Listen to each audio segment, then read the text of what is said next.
Hello everyone, welcome to my channel. My name is Yukti and you're watching me on Kaizen Wave. In today's video, we are going to talk about a very important topic, that is PhD or job. Once you are done with your master's degree, the another question starts that whether you're going to choose full-time PhD, whether you want to be a researcher or whether you would like to do a job. So let's talk about all the scenarios and discuss it in detail. Let's get started. तो हम कैसे choose कर सकते हैं कि हम PhD करने के लिए चले जाएं या हम जॉब ज्वाइन कर लें। तो ये दो मेजर क्वेश्चन जो हमारे सामने आते हैं once we are done with a master degree and we have the eligibility to apply for various jobs, then it becomes difficult for us to understand whether we should go for a full time PhD degree और we should go for a job, right. तो इसका सबसे अच्छा answer और सबसे सही तरीका यही है कि आपकी प्रायोरिटी क्या है, आप अपनी लाइफ में क्या चाह रहे हो, आप क्या करना चाहते हो, क्या आप रिसर्चर बनना चाह रहे हैं या आप जॉब में ही जाना चाहते हैं।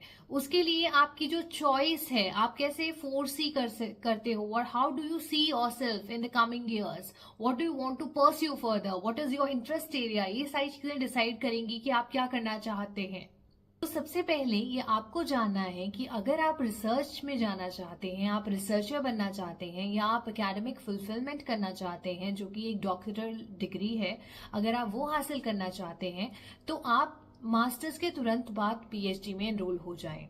बिल्कुल सही तरीका है। Instead of giving a gap between your से master's degree and then pursuing a job then again getting back into academics, वो थोड़ा डिफिकल्ट हो जाता है। बहुत लोग वैसे भी कर रहे हैं बट वो बहुत डिफिकल्ट हो जाता है आपके लिए एज ए इंडिविजुअल चीजों को फिर से ट्रैक पर लाना। एक बार आप अर्न करने लग जाएंगे, आप बिल्कुल उस जोन में चले जाते हो, आप फिर से एकेडमिक्स की तरफ आने में थोड़ा सा हिचकिचाते हो या आपके लिए डिफिकल्टी होती है, राइट। तो इसलिए अगर आपने ये मन बना लिया है या आप बिल्कुल क्लियर है इस बात से कि आप रिसर्च में जाना चाहते हैं या सपोज कि आप एकेडमिक्स में भी जाना चाहते हैं, आप असिस्टेंट प्रोफेसर बनना चाहते हैं, आप एकेडमिक्स लाइन में ही फर्दर अपना ग्राफ देखते हैं कि आपको एक दिन प्रोफेसर बनना है, तो आप उस तरीके से आपको करना है तो आपको मास्टर्स के तुरंत बाद ही पीएचडी में एनरोल हो जाना चाहिए ताकि आप पीएचडी कर सकें सही समय से।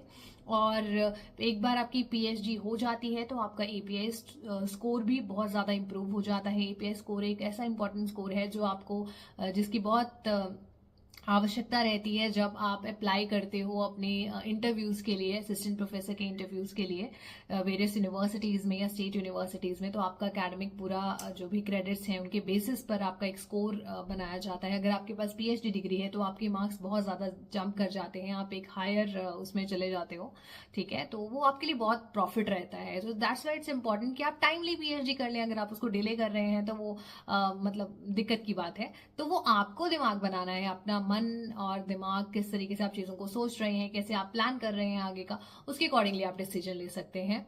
दूसरी चीज ये हो सकती है कि once you are done with your masters, now you are eligible for getting jobs in various we can say institutions, है ना। तो आप उसके अकॉर्डिंगली अप्लाई करने शुरू कर सकते हैं और अप्लाई करके जॉब में भी जा सकते हैं। अगर आपको एकेडमिक्स में नहीं जाना या रिसर्च में नहीं जाना है, रिसर्चर नहीं बनना है या एकेडमिक्स में नहीं जाना है, तो आप क्या कर सकते हैं, आप अपना जॉब परस्यू कर सकते हैं।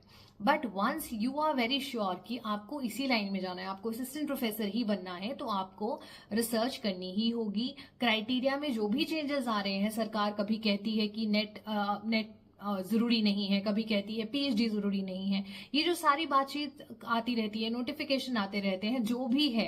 बट अगर आपको एकेडमिक्स में जाना है, आपके पास पीएचडी डिग्री होना ही चाहिए। आपके पास पीएचडी डिग्री होगी, आप रिसर्च अपनी स्ट्रॉन्ग कर लेंगे, आप रिसर्च पेपर्स लिख पाएंगे, आपका एपीआई स्कोर वैसे ही बढ़ जाएगा, ठीक है। क्राइटेरिया में जो भी चेंजेस आ रहे हैं वो आते रहेंगे। एलिजिबिलिटी आपको करनी ही चाहिए। एलिजिबल हो जाओगे चीजों के लिए तो क्यों ना आप दोनों चीजें अपने लिए कर लो, नेट भी हो आपके पास, पीएचडी भी हो, फिर आपको किस बात का डर है, राइट। तो आपको ना इधर उधर जाने की जरूरत नहीं है। फोकस करें अपनी चीजों पर और अपना एलिजिबिलिटी को बिल्कुल फुलफिल करते हुए चीजों को करें। और जब आप रिसर्च का डिसाइड कर लेते हो, वंस यू हैव डिसाइडेड कि आपको रिसर्च करनी ही है या मुझे पीएचडी करनी है, मुझे डॉक्टरल प्रोग्राम करना ही है, जो हायर डिग्री है डॉक्टरेट की वो मुझे चाहिए ही है, तो जब ये क्लियर है आपके लिए तो आपको एनरोल होना ही सबसे ज्यादा समझदारी है कि आप मास्टर्स के तुरंत बाद एनरोल हो जाएं, इंस्टेड कि आप उसमें ब्रेक लें।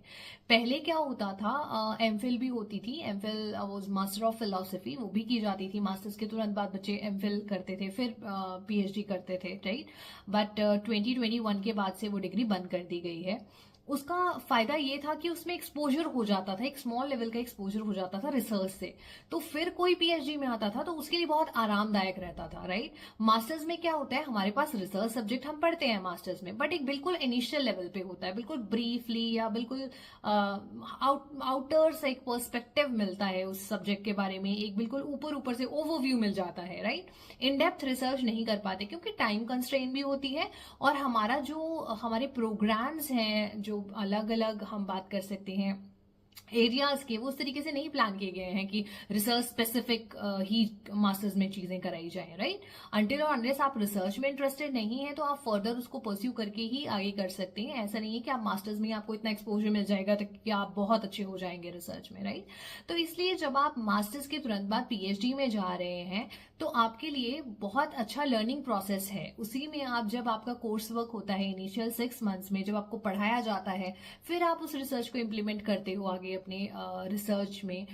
जब आप फील्ड में जाते हो या जो भी डाटा कलेक्शन करते हो, जिस तरीके से रिसर्च डिजाइन बनाते हो, ये सारी चीजें जब करते हो तो उससे आपको एक्सपोजर मिलता है और आप रिसर्च को और बेहतर तरीके से अंडरस्टैंड कर पाते हो, ठीक है। तो ये सारी चीजें होती हैं। इसलिए अगर आप समय के अनुसार अगर आप मास्टर्स के तुरंत बाद एनरोल हो जाते हैं, आपका समय भी बचेगा आगे का और आप सही तरीके से एनरोल हो जाएंगे, तो आपके पास अपॉर्चुनिटीज भी बहुत आती रहेंगी। बट इनकेस आप डिले करते हैं, सपोज कि आप मास्टर्स के बाद ये डिसाइड कर सकते हैं, हो सकता है कि कोई पर्पसफुली नहीं कर रहा है, सर्कमस्टांसेस ऐसी हो गई हैं कि उसको जॉब ही करना पड़ रही है। अगर वो जॉब भी चला जाता है तो फिर वो साथ साथ में पेपर देता रहे नेट का, ताकि उसके पास वो एलिजिबिलिटी आ जाए पीएचडी की, फिर वो यूनिवर्सिटीज में एनरोल हो जाए। तो ये एंटायरली आपके ऊपर डिपेंड करेगा। आपकी प्रायोरिटी आपको क्लियर होनी चाहिए, what you want to prioritise in your life, how you are looking forward to your life, whether you want to become a researcher, whether you want to do research.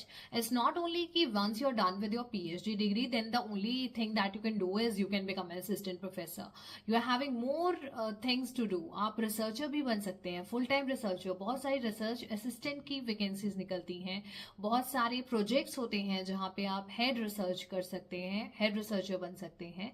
तो उस तरीके से आप full time research में जाना चाह रहे हैं तो भी आपके लिए पीएचडी एक बहुत अच्छी शुरुआत है। तो आप उसके बाद पोस्ट डॉक्टरल डिग्री भी कर सकते हैं। तो depending on your choice, how you look forward for your life, that is how you are going to make a choice, right. और अगर आप मास्टर्स के बाद जॉब करना चाहते हैं और आप पीएचडी नहीं करना चाह रहे हैं, then you can pursue your job simply, no need to do that PhD then, right. But in case you want to become an assistant professor or you want to do job, then you need to job in academics, then you have to do it, right? Sooner or later you decide, that depends entirely on you, that can be done. So that is how the things are.